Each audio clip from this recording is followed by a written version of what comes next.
Hello students, welcome back to a brand new video. आज की video में हम स्टार्ट करने वाले हैं क्लास 9th का एक नया चैप्टर, जो एक फिजिक्स का चैप्टर होने वाला है, describing motion around us. Motion होता क्या है? सुनने में तो मोशन मतलब सबको ही पता है कि मोशन मतलब किसी चीज का मूव होना, लेकिन क्या मोशन इतना सिंपल होगा? क्या मोशन बस इतना ही है? लेकिन इस चैप्टर में आप पढ़ेंगे कि मोशन के बारे में हम कितनी चीजें सीखेंगे कि अगर हमको किसी चीज का टाइम पता है कितनी देर में पहुंचेगी, अगर उसकी स्पीड पता है तो हम निकाल सकते हैं कि कितना डिस्टेंस उस चीज ने कवर किया। यही सब चीजें हम इस चैप्टर में सीखने वाले हैं। आइए स्टार्ट करते हैं इस चैप्टर को। मैं इस वीडियो को कुछ पार्ट्स में रखने वाला हूं क्योंकि ताकि वीडियो लंबी ना हो जाए। इस वीडियो में हम कौन कौन से टॉपिक्स कवर करने वाले हैं। पहला, physical quantities. What are physical quantities? ये क्लास 8th में या 7th में पढ़ चुके हैं, बट स्टिल मैं इसको रिकॉल करवाऊंगा कि क्या फिजिकल क्वांटिटीज होती हैं। स्पीड, डिस्टेंस, टाइम के बारे में तो हमने पढ़ रखा है, लेकिन क्या होता है वेलोसिटी, डिस्प्लेसमेंट, एक्सेलरेशन एक्सेट्रा, और क्या होता है स्केलर एंड वेक्टर क्वांटिटीज, ये भी हम पढ़ेंगे इसी चैप्टर में। Then motion in a straight line. कोई भी बॉडी स्ट्रेट लाइन में मतलब एक सीधी लाइन में, या तो ऊपर या तो ऐसे सीधा, मतलब ऊपर और सीधा एक ही टाइम पे ना ट्रेवल करके, मतलब सिर्फ एक स्ट्रेट लाइन में ट्रेवल करेगी अब बॉडी, उसके बारे में हम स्टडी करने वाले हैं कि क्या डिस्टेंस और डिस्प्लेसमेंट में फर्क होता है। ये इस वीडियो में, उसके आगे हम और भी चीजें सीखेंगे, स्पीड और वेलोसिटी में क्या फर्क होता है एंड बाकी सारी चीजें। इस वीडियो में सबसे पहला टॉपिक, चलो इस वीडियो का स्टार्ट करते हैं, जो कि है हमारा physical quantities. Let's start with the topic physical quantities. Physical quantities क्या होती है?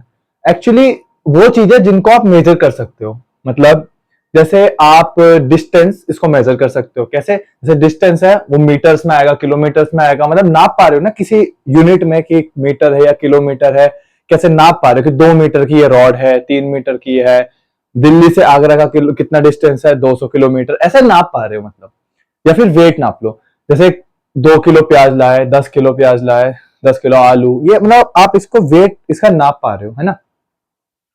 जैसे टाइम देख लो, टाइम अभी 5 बज रहे हैं, अभी 10 बज रहे हैं, ऐसे मतलब हम ये चीज हम मतलब मेजर कर पा रहे हैं। मतलब इसी के कंट्रास्ट में अगर बात करें इमोशंस की, जैसे गुस्सा, कितना गुस्सा आ रहा है, इसको हम मेजर नहीं कर पाएंगे। कितना गुस्सा आ रहा है, 10 किलो, 5 किलो, नहीं, इसको हम मेजर नहीं कर पा रहे। तो इमोशंस वो फिजिकल क्वांटिटीज नहीं है, बट फिजिकल क्वांटिटीज वो क्वांटिटीज जिसको आप मेजर कर पाओ। इसकी डेफिनेशन सिंपल सी हो जाएगी, the quantities that can be measured are called physical quantities.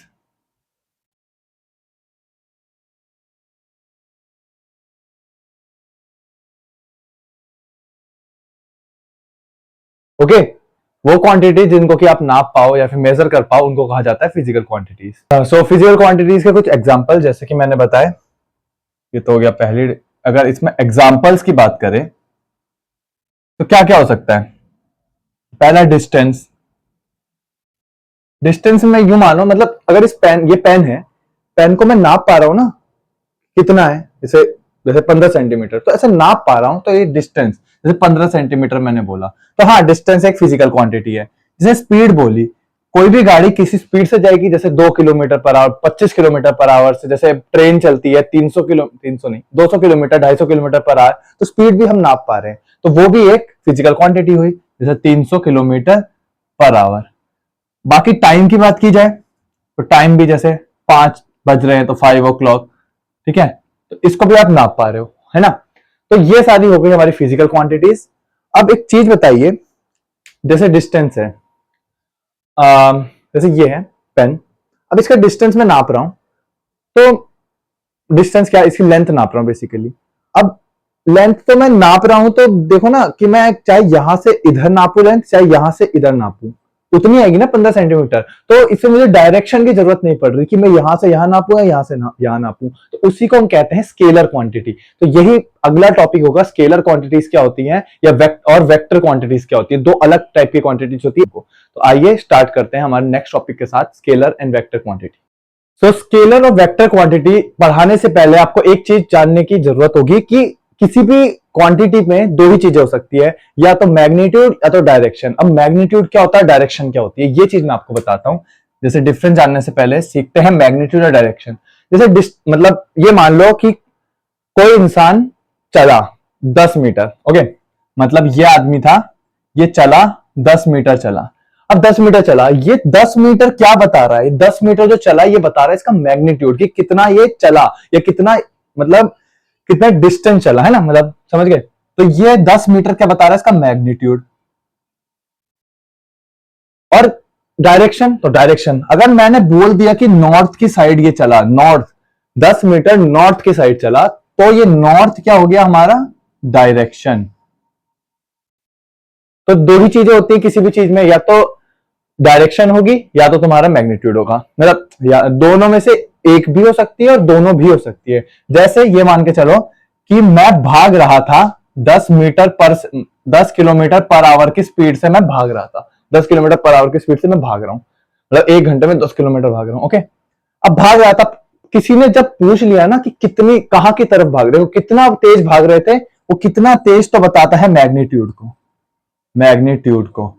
जैसे ही किसी ने बोला किस तरफ भाग रहे थे, अब किस तरफ भाग रहे थे वही होता है हमारा डायरेक्शन। तो बोल दिया हमने जैसे वेस्ट की तरफ को मैं भाग रहा था, तो ये हो गया तुम्हारा डायरेक्शन, ठीक है।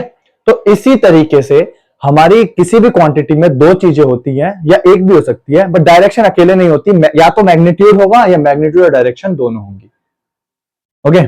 सो इसी को जिन क्वांटिटीज, जो क्वांटिटीज में सिर्फ मैग्नीट्यूड की जरूरत पड़ती है, डायरेक्शन की कोई जरूरत नहीं पड़ती, उन क्वांटिटीज को कहा जाता है स्केलर क्वांटिटीज। और जिन क्वांटिटीज में हमको magnitude as well as direction की जरूरत पड़े, उसको कहा जाता है वेक्टर क्वांटिटीज, ओके। तो फिर क्या हो जाएगी स्केलर क्वांटिटी की हमारी definition? The quantity that needs only magnitude to be define, मतलब डिफाइन होने के लिए उनको, टू बी डिफाइन, तो डिफाइन होने के लिए जिन क्वांटिटीज को सिर्फ मैग्नीट्यूड की जरूरत पड़े उनको कहा जाता है हमारा स्केलर क्वांटिटीज, ओके। तो एग्जांपल से देखो, एग्जांपल से अच्छे समझ आएगा। तो डिस्टेंस इसका एक एग्जांपल होता है, डिस्टेंस एक इसका एग्जांपल होता है, जो कि होता है हमारा स्केलर क्वांटिटी। मतलब डिस्टेंस में नहीं फर्क पड़ता तुम किस डायरेक्शन में जाओ, जितना चलते जाओगे उतना तुम्हारा डिस्टेंस बढ़ता जाएगा। तो ये होती है एक स्केलर क्वांटिटी।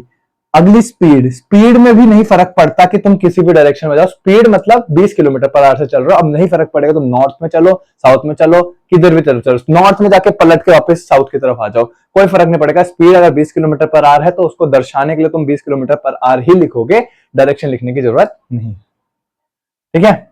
तो ये दोनों एग्जाम्पल यहाँ पे याद रखना। तो सो वेक्टर क्वांटिटीज का कैसे हम डिफाइन करेंगे? The quantities that needs both magnitude and direction to be defined, वो क्वांटिटी जिनको मैग्नीट्यूड और डायरेक्शन दोनों की जरूरत पड़े डिफाइन होने के लिए, ठीक है। जैसे एग्जांपल में हम बात करें तो कौन सी क्वांटिटी हो सकती है? पहली, डिस्प्लेसमेंट। अब तुम पूछोगे डिस्प्लेसमेंट होता क्या है? यही हम पढ़ेंगे अगले टॉपिक में, डिस्टेंस डिस्प्लेसमेंट के बीच का डिफरेंस। बट अभी मैं ऊपर से बता दूं, डिस्प्लेसमेंट असल में होता क्या है कि डायरेक्शन, डिस्टेंस जो होता है ना, डिस्टेंस होता है किसी चीज को नापना, है ना। तो डिस्प्लेसमेंट भी वही चीज है, बट जब डायरेक्शन के साथ जुड़ जाए। मतलब एक आदमी चला 10 मीटर, चलो यहां 10 मीटर चला, ओके। अब 10 मीटर वो चला था और 10 मीटर वापस आया। अब 10 मीटर चला, 10 मीटर वापस आया, टोटल डिस्टेंस उसने 20 मीटर ट्रेवल किया ना। पर डिस्प्लेसमेंट की बात करिए, डिस्प्लेसमेंट को ऐसे बताओगे तुम कि इंसान 10 मीटर आगे चला, देन 10 मीटर पीछे चला। अब डायरेक्शन आ जाएगी ना कि 10 मीटर नॉर्थ को चला, 10 मीटर साउथ को वापस आया। तो डिस्प्लेसमेंट हमारी डायरेक्शन और मैग्नीट्यूड दोनों मांगती है। दूसरी वेलोसिटी,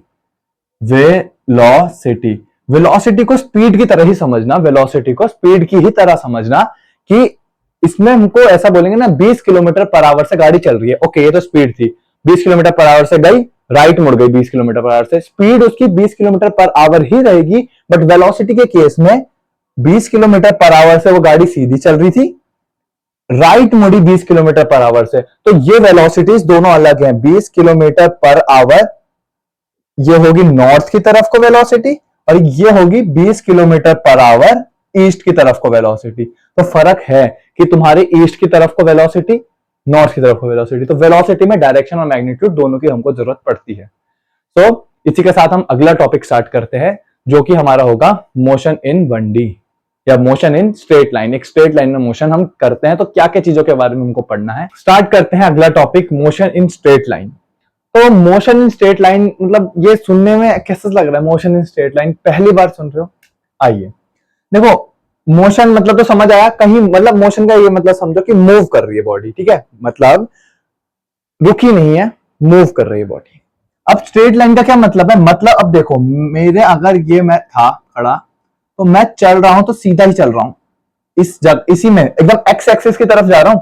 ये नहीं कर रहा हूं मैं कि उछल के यहां पहुंचा हूं, बिल्कुल नहीं, मैं सीधा चल रहा हूं, स्ट्रेट, एकदम स्ट्रेट।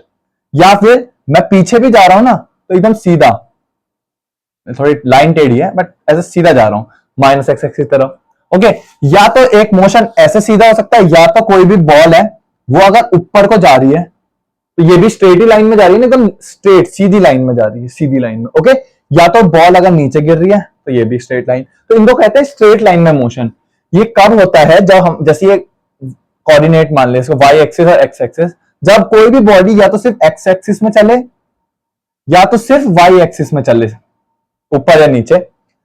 बॉडी तुम्हारी वाई और एक्स एक्सिस में सेम टाइम पे बिल्कुल नहीं चलनी चाहिए। जैसे तुमने बॉल फेंकी, ऐसे करके कैच कराते हो ना, तो ऊपर जाके फिर ऐसे आती है, तो ये ऊपर भी जा रही है, आगे भी जा रही है, तो ऊपर और आगे एक साथ ना जाए, इसको हम ये चीज ना हो मतलब, बल्कि बॉडी सीधी जाए, ऊपर राइट लेफ्ट नीचे एकदम सीधी सीधी, दोनों एक्सिस में एक साथ ट्रेवल नहीं करनी चाहिए। अगर वो कर गई तो उसको मोशन इन स्ट्रेट लाइन नहीं बोलेंगे, हम उसको बोलेंगे मोशन इन 2 डायमेंशन। मतलब डायमेंशन क्या, देखो ये तो एक ही डायमेंशन में मूव कर रही है ना, सिर्फ एक्स। देखो डायमेंशन क्या होता है?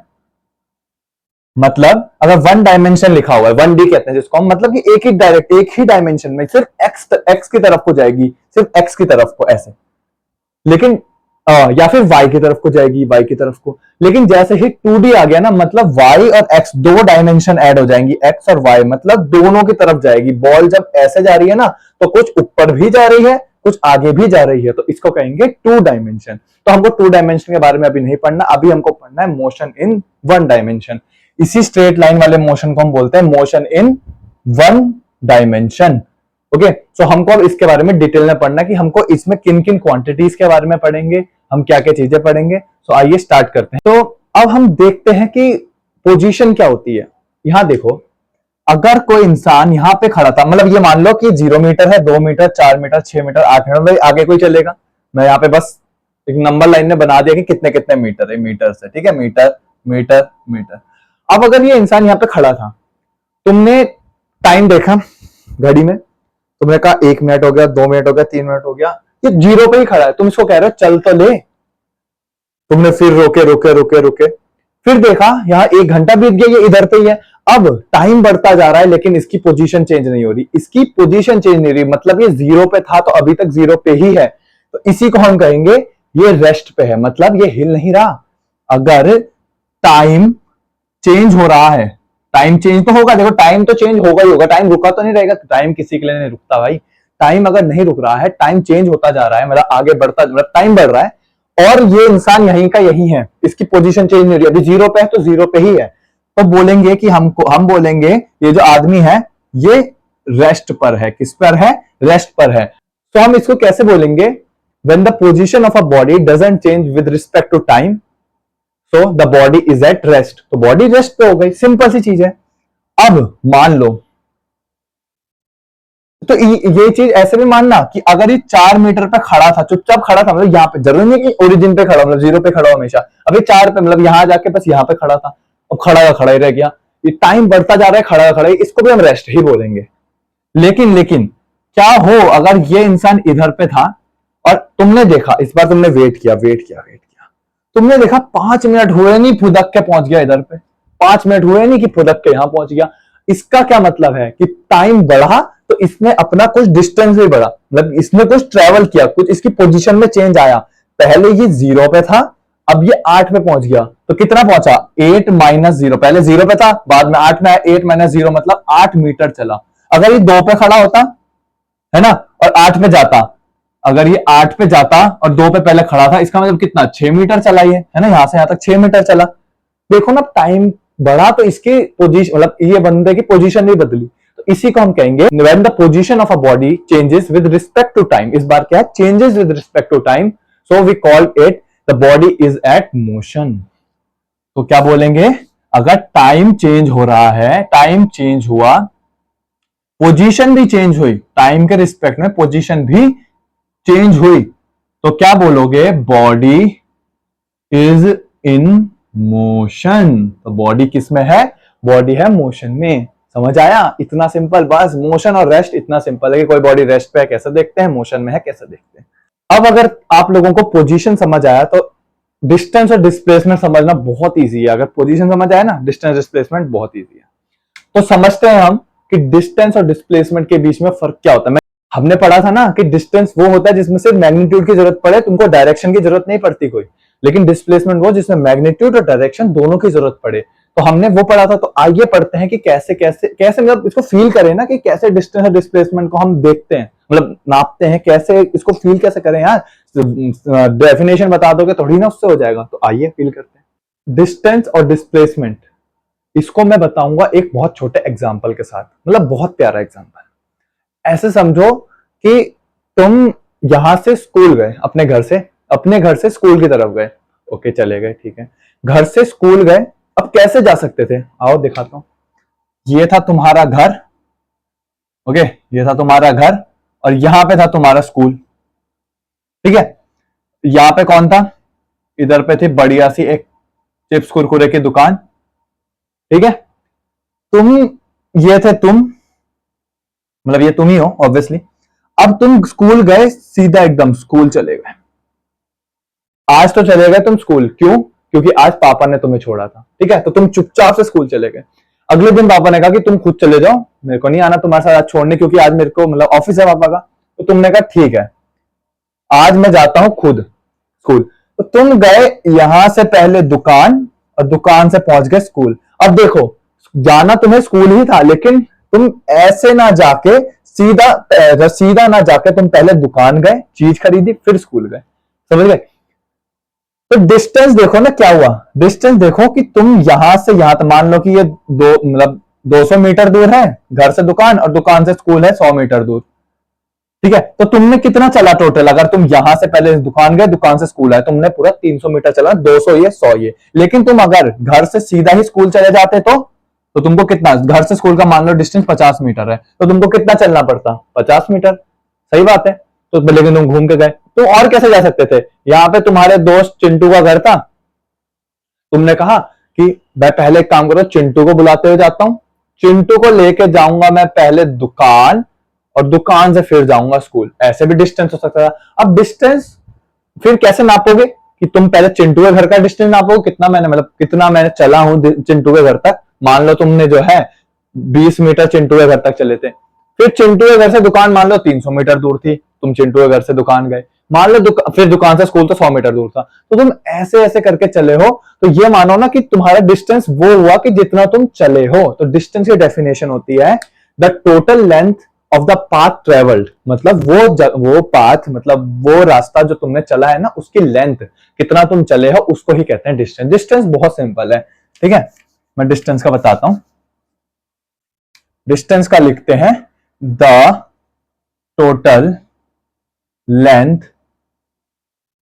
ऑफ पाथ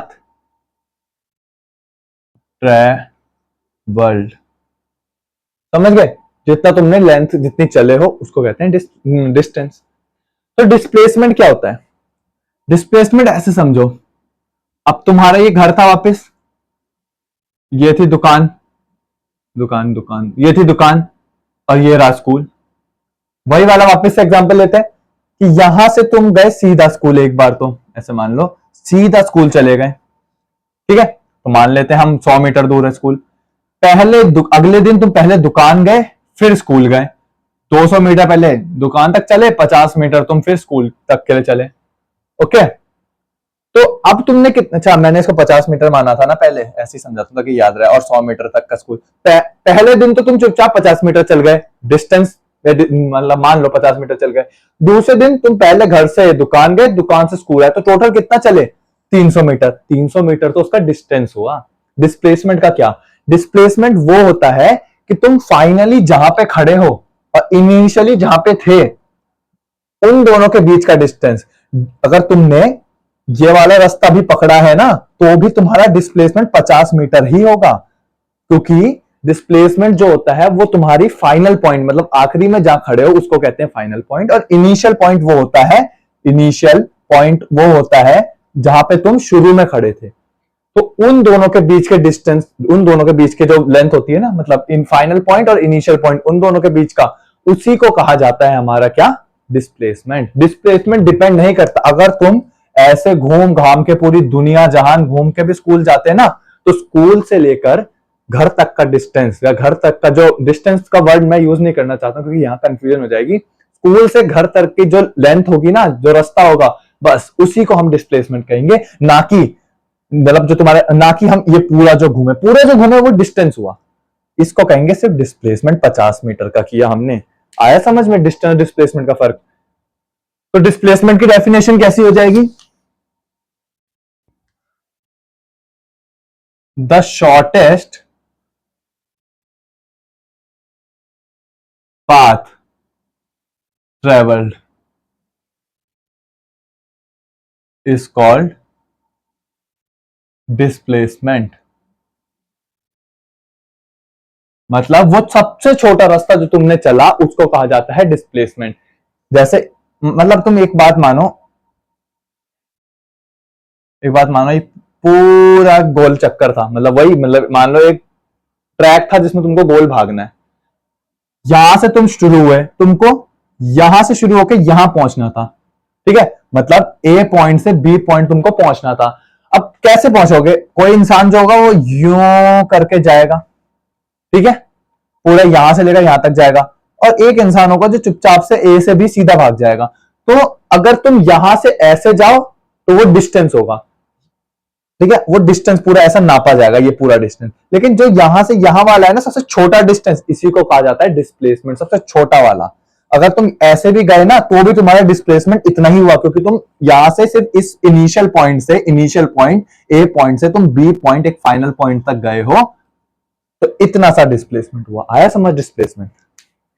तो नेक्स्ट पॉइंट जैसे कि देख सकते हैं कि डिस्टेंस जो होता है डिपेंड करता है पाथ जो तुमने लिया, मतलब depend on the path taken, मतलब जो पाथ पाथ तुमने लिया होगा उस पर डिपेंड करेगा, मतलब जितना तुमने रास्ता चला उतना डिस्टेंस। लेकिन डिस्प्लेसमेंट होता है depend on initial and final point. तुम इस ए से लेकर बी पॉइंट तक किसी भी तरीके से चले जाओ, किसी भी तरीके से घूम घाम के चले जाओ ऐसे ऐसे करके, लेकिन वो इनिशियल पॉइंट अगर ए था और फाइनल पॉइंट अगर बी है, तो इन दोनों के बीच का जो ये होगी ना लेंथ, ये लेंथ, इसी को हम कहते हैं डिस्प्लेसमेंट। वो इनिशियल और फाइनल पॉइंट पे ही डिपेंड करता है, तुम आप कैसे भी घूम घाम के जाओ, बस इन पे ही डिपेंड करेगा, इनके बीच की लेंथ निकालने। समझ गए, आ जाओ। एक चीज होती है एसआई यूनिट।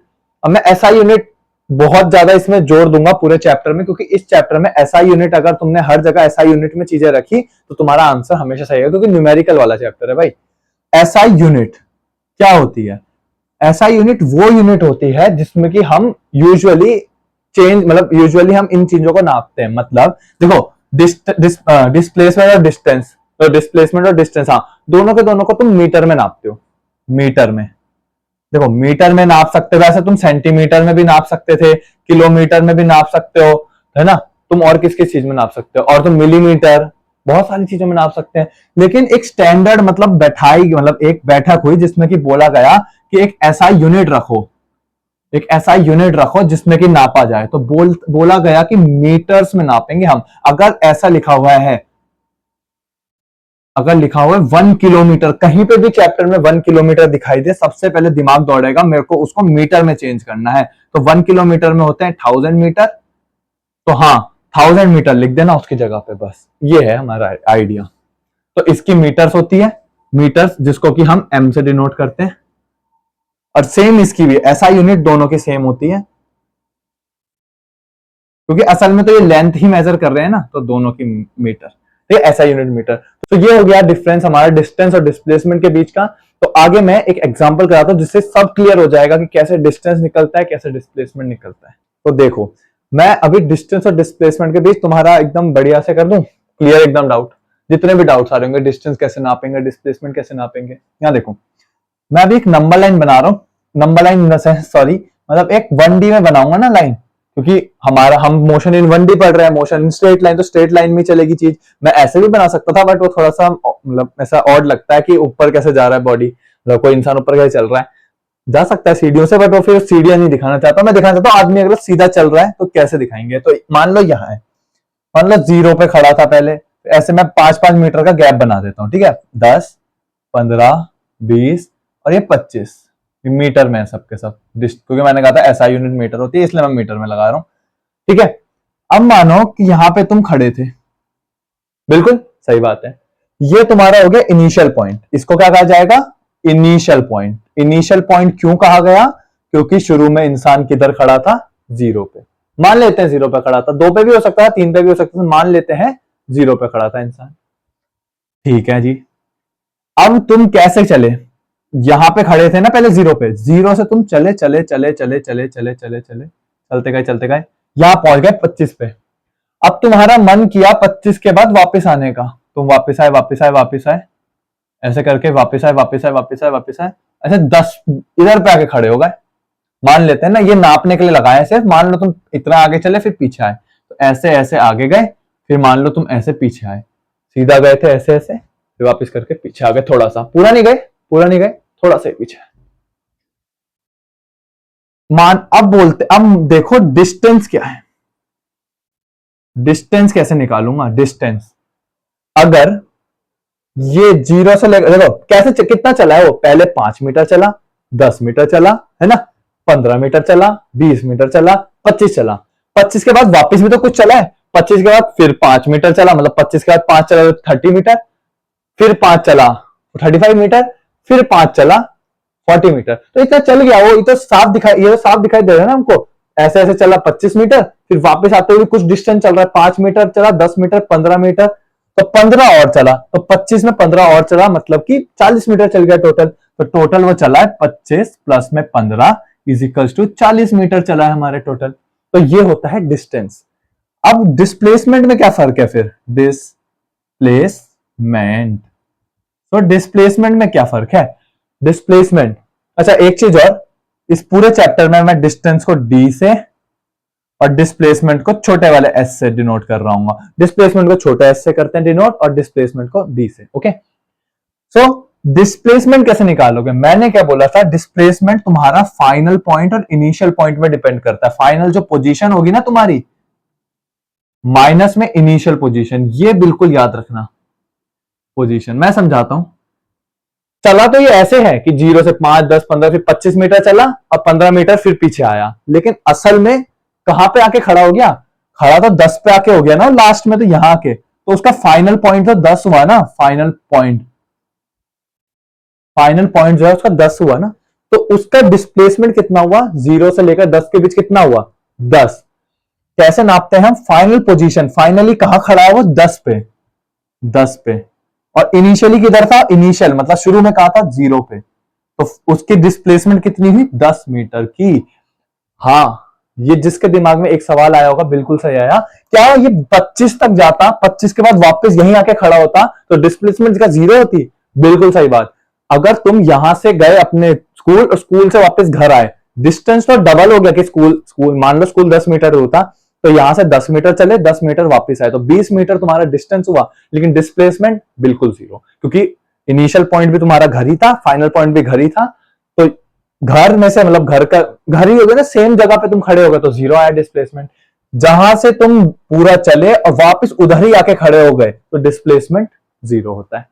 पर अभी क्या था, तुम चले थे और यहां आके पूरा वापस नहीं आए ना, तुम तो 10 मीटर पे खड़े हो गए आके, तो डिस्प्लेसमेंट हुआ फाइनल जहां पे खड़े हो 10 मीटर पे माइनस इनिशियल जहां पे खड़े हो 0 मीटर पे, तो 10 मीटर तुम्हारा आ गया डिस्प्लेसमेंट। आया समझ में? ऐसे होता है। अब मैं वहीं अगर ऐसे चलता, अगर मतलब मेरा जो मोशन होता ऐसा होता, मैं 0 से चला चला चला चला 25 पे आया, 25 के बाद 10 पे आया, 10 के बाद मैं फिर आगे को गया कुछ, समझो फिर आगे को जाता कुछ 25 तक, डिस्टेंस कितना होता? 25 गया, 15 आया, 15 के बाद वापस 15 मीटर, देखो ना 5, 10, 15 मीटर, फिर मैं आगे चला तो कितना होता? 15, 15, 30 होता, और 25 जो कि मैं चल गया था पहले, तो 55 मीटर्स में पूरा चल जाता। लेकिन डिस्प्लेसमेंट 0 से 25 के बीच ही देखोगे, फाइनल पोजीशन मेरी अब यहां हो जाती, ये फाइनल पोजीशन हो जाती मेरी, ये फाइनल पोजीशन हो जाती। तो अब मैं देखता फाइनल पोजीशन 25 माइनस में इनिशियल पोजीशन 0, तो आ जाता कितना? 25 मीटर मेरा डिस्प्लेसमेंट हो जाता। ऐसे हम नापेंगे डिस्टेंस और डिस्प्लेसमेंट कभी भी आए तो इस वीडियो के इस पार्ट के लिए इतना ही रखते हैं। आगे के टॉपिक्स में अगली वीडियो में कवर करूंगा, मतलब और वीडियोस आएंगी इस वाले चैप्टर्स की, क्योंकि आगे टॉपिक्स बचे हैं। तो तब तक के लिए don't forget to subscribe the channel और इस वीडियो को लाइक करना और पढ़ते रहो। तब तक के लिए बाय बाय।